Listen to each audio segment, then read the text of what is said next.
Eagle Houston, you're looking good. After 21 hours and 36 minutes on the surface of the moon, it was time for the first people to walk here, Neil Armstrong and Buzz Aldrin, to start heading home. 9, 8, 7, 6, 5, work stage, engine arm ascent, proceed.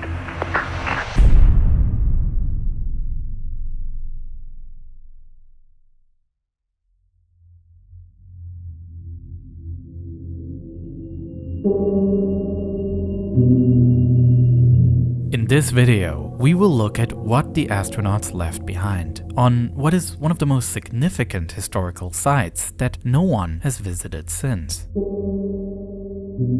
During the astronauts' takeoff, Buzz Aldrin observed the site from a window, noticing that the engine's spewing exhaust was whirling up moon dust and caused the American flag to tip over, falling to the ground. A special mounting mechanism had been designed for the flag, as with no wind on the moon, it had to be held upright by a horizontal crossbar. The flag itself, however, made of nylon, is not a custom-made product but was ordered through the standard government supply catalog. In addition to the flag, other commemorative items that serve no scientific purpose were left on the moon. Attached on the ladder of the descent stage, there is a metal plaque featuring the signatures of the Apollo 11 crew and then US President Richard Nixon.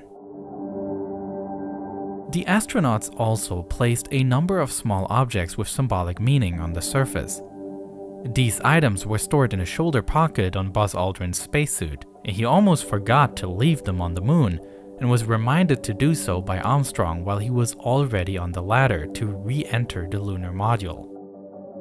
From there, Aldrin dropped the objects onto the lunar surface.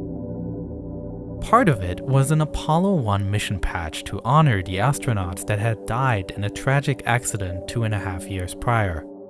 Their cabin had caught fire during a launch rehearsal, killing all 3 crew members.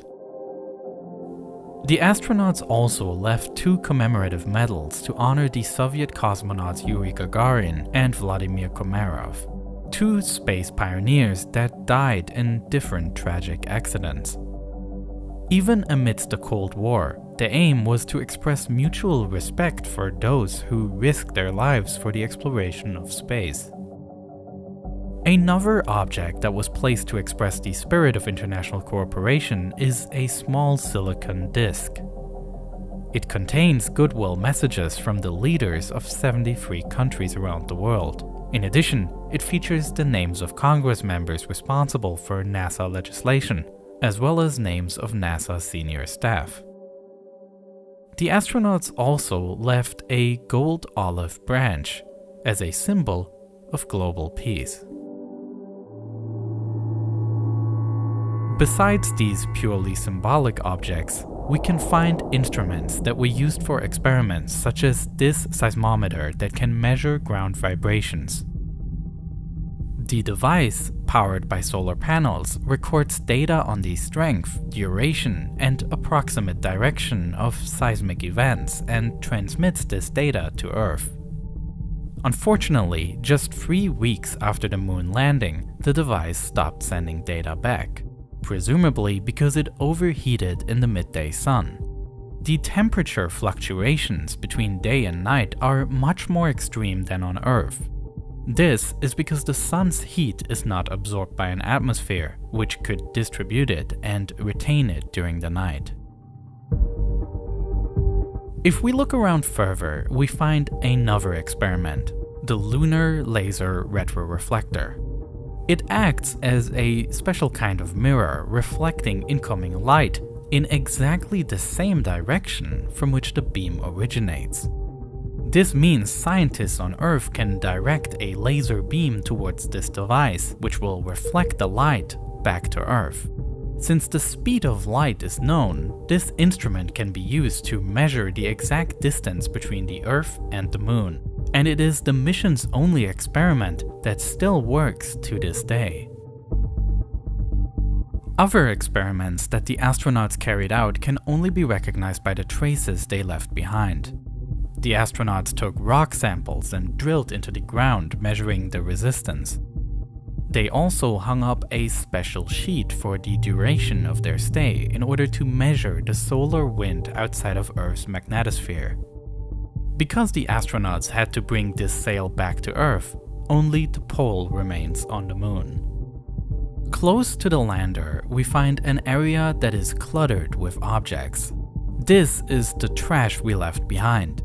A number of rock samples were brought back to Earth, and in order to be able to take as much as possible of those, the astronauts tossed away equipment that had already served its purpose. Also, the black and white camera, which had transmitted both the first steps on the moon and the raising of the flag to a worldwide audience, stayed behind on the moon.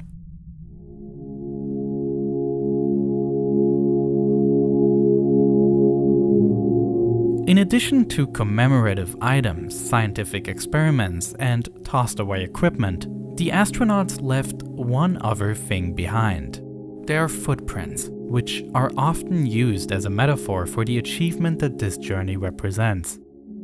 The paths that the astronauts took are clearly visible in the moon dust, and they reveal one path that was taken far away from the landing site. Towards the end of the extravehicular activity, Neil Armstrong took the chance and went on an unplanned trip to the Little West Crater.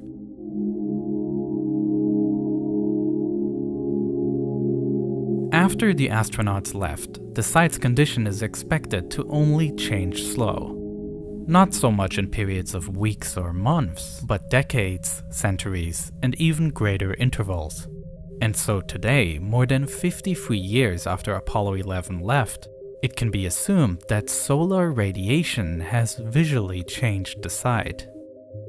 Without a significant atmosphere to protect the moon, the intense ultraviolet radiation of sunlight will have an impact on the materials used in the mission. It is widely assumed that the colors of the US flag have faded over the years. In addition, the materials were exposed to the extreme temperature fluctuations, alternating between 14 days of 100 degrees Celsius heat and then 14 days in the dark at negative 150 degrees Celsius. And so, it's likely that the nylon flag is also tattered and disintegrated, as other materials will have suffered and will be covered in dust. Ultimately, however, these are assumptions to the best of our knowledge. What's left is a truly fascinating historical site that, unlike archaeological sites on